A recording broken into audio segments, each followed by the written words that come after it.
আমাদের এই কোর্সে মোটামুটি লিনাক্স রিলেটেড যতগুলো ভিডিও হবে বেশিরভাগই আমি ভিএমওয়্যার ইউজ করব। ভার্চুয়াল মেশিন হিসেবে আপনি দুইটা অপশন পাবেন জেনারেলি, একটা হচ্ছে ভার্চুয়াল বক্স আর একটা হচ্ছে ভিএমওয়্যার। আমি ভিএমওয়্যার ইউজ করি কারণ এখানে ফিচার বা সুবিধাগুলো বেশি, ভার্চুয়াল বক্সে সুবিধা কিছুটা কম। আর ভিএমওয়্যারটা ইজি, অনেকে মনে করে ভিএমওয়্যার বোধ হয় জটিল বিষয়, আসলে ওই ধরনের কিছুই না। আর এখানে একটাই প্রবলেম আছে যে ভিএমওয়্যারটা ফ্রি না। আপনি বিশেষ করে ওয়ার্ক স্টেশন প্রো যেটাতে সবগুলা ফিচার ইনেবল করা আছে, এটা ফ্রি না। তো এটা ইনস্টল করার ক্ষেত্রে যে লাইসেন্স কিটা দরকার পড়ে, লাইসেন্স কিটা আপনি ফ্রিভাবেই অনলাইনে খুঁজলে পেয়ে যাবেন। যদি না পান আমার হোয়াটসঅ্যাপ নাম্বারে নক করলে আমি ওই কিটা দিয়ে দিব, আপনি ইনস্টল করে নিতে পারবেন। তো আমার এখানে সামনে যে ভিডিওগুলো আসবে, ভিডিওগুলো সবগুলোতেই আপনার ভিএমওয়্যার ইউজ করা হবে। ভিএমওয়্যার ওয়ার্কস্টেশন প্রো ইনস্টল করার জন্য যে কাজটা করবেন সেটা হলো ভিএমওয়্যার ওয়ার্কস্টেশন প্রো যে সাইটটা আছে এই সাইটটাতে যাবেন। আপনি ভিএমওয়্যার ওয়ার্কস্টেশন প্রো লিখে সার্চ দিলে এই পেজটা আসবে। যদি ল্যাটিন ভাষাতে থাকে, এটা হচ্ছে এরকম থাকে অনেক সময়, তো সেই ক্ষেত্রে এখানে LATAM মানে এই পোর্শনটা বা এই অংশটা কাইটা দিবেন। কাইটা দিলে যে জিনিসটা হবে আপনার ইংলিশ ভার্সনটা এসে পড়বে। এইখান থেকে আপনি ডাউনলোড করে নিতে পারবেন। এই ডাউনলোড বাটনে ক্লিক করলে আপনার ডাউনলোড শুরু হয়ে যাবে। ডাউনলোড করার পর আপনি এটা সেট আপ করার শেষ পর্যায়ে লাইসেন্স কিটা চায়। তো আবারও বলি, লাইসেন্স কিটা আপনি অনলাইনে খুঁজলে পেয়ে যাবেন। যদি না পান সেক্ষেত্রে হোয়াটসঅ্যাপ নাম্বারে আমাকে নক করলে আমি লাইসেন্স কি আপনাকে দিয়ে দিব। এরপর যে জিনিসটা লাগবে সেটা হচ্ছে কালি লিনাক্সে আপনার এই ভিএমওয়্যারের ভিতরে চালানোর জন্য আপনি চাইলে ম্যানুয়ালি সেট আপ করে নিতে পারবেন, কিন্তু সব থেকে বেটার হলো আপনার রেডি করা ভার্সন আছে কালি লিনাক্সে। আপনি এখানে kalilinux.org-এ চলে যাওয়ার পরে ডাউনলোডে ক্লিক করবেন।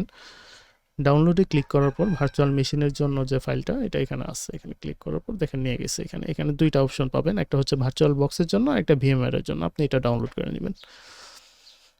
এরপর যে কাজটা হবে সেটা হলো আপনার এই ফাইলটাকে যেই লোকেশনে ইনস্টল করতে চান ওই লোকেশনে নিয়ে যাবেন। একটা জিনিস খেয়াল রাখবেন, যেই ড্রাইভের ভিতরে আপনি রাখবেন ওই ড্রাইভে যাতে অ্যাটলিস্ট আপনার 60 GB স্পেস ফাঁকা থাকে।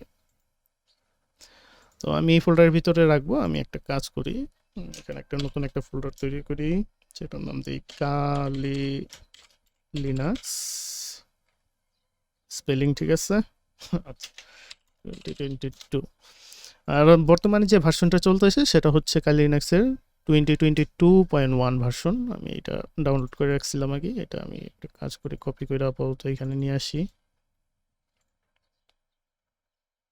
আচ্ছা, এখন যে কাজটা করতে হবে এটা এক্সট্রাক্ট করে দিতে হবে। আমি 7 GB ইউজ করছি, আপনি চাইলে উইন্ডার ইউজ করতে পারেন, যার যেটা ভালো লাগে আর কি। এটা এক্সট্রাক্ট হইতেছে। এই ফাঁকে একটা কথা বলি, সেটা হলো কারো যদি প্রসেসরে প্রসেসরের জেনারেশনটা 6 জেন হয় বা এর উপরে হয়, অবশ্যই ওয়ার্কস্টেশন প্রো 16 ইউজ করবেন। এর আগের যে ভার্সনগুলো 15 বা 14 ইউজ করলে যে জিনিসটা হয়, আপনার উইন্ডোজ ক্র্যাশ করে ভিএমওয়্যার চালু করার পরে ব্লু স্ক্রিন ডেথ হয়, কিছু করার থাকে না তখন। তো এই কারণেই বলবো যে সবসময় যার যেই ধরনের পিসি হোক আপনি লেটেস্ট ভার্সনটা ইউজ করেন। এখন মেমোরির বিষয়টা হলো এরকম যে আপনার সিস্টেমে ফ্রি স্পেস কেমন থাকে। যেমন আমার এখানে ফ্রি স্পেস আছে কতখানি, অলমোস্ট 18 GB অ্যাভেলেবেল আছে। তো আমি এখান থেকে অনেকই বাড়াইতে পারি। আবার অনেকের কাছে সিস্টেম মেমোরি 4 GB।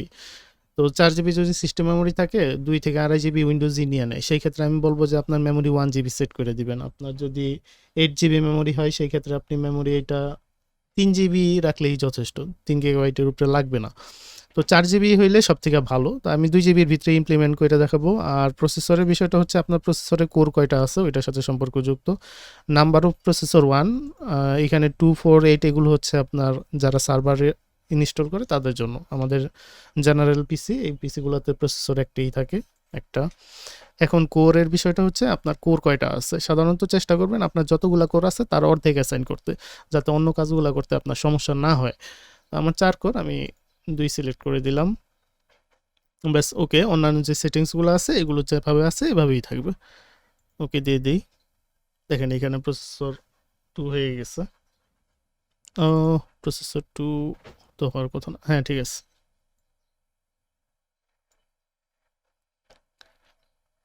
এখন আমি এটা পাওয়ার অন করি। এখানে 3টা অপশন আছে, I moved it, I copied it and cancel. আমার এটা কপি করা, কারণ ডাউনলোড করতে সবাই তোই করতেছে, তো আমি এটা দিই আই কপিড ইট।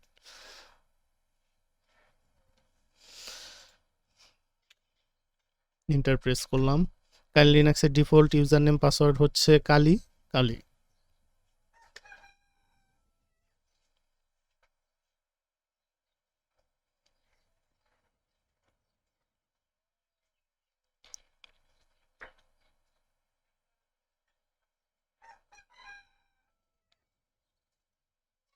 দেখেন এসে পড়ছে, এখানে আমি ইউজার নেম ইনসার্ট করি।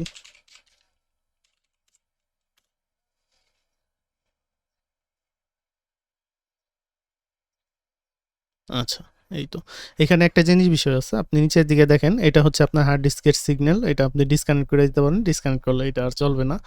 এখানে দেখেন এটা হচ্ছে আপনার নেটওয়ার্ক সিস্টেম, আপনার পিসি যে আছে পিসির সাথে নেটের মাধ্যমে আপনার এটা কানেকশন থাকে বা কানেক্টেড থাকে। তো এটা যদি আপনি ডিসকানেক্ট করে দেন, দেখেন এখান থেকে আপনার ইন্টারনেট কানেকশনটা চলে যাবে। রেজাল্ট আসতে একটু দেরি হবে আর কি।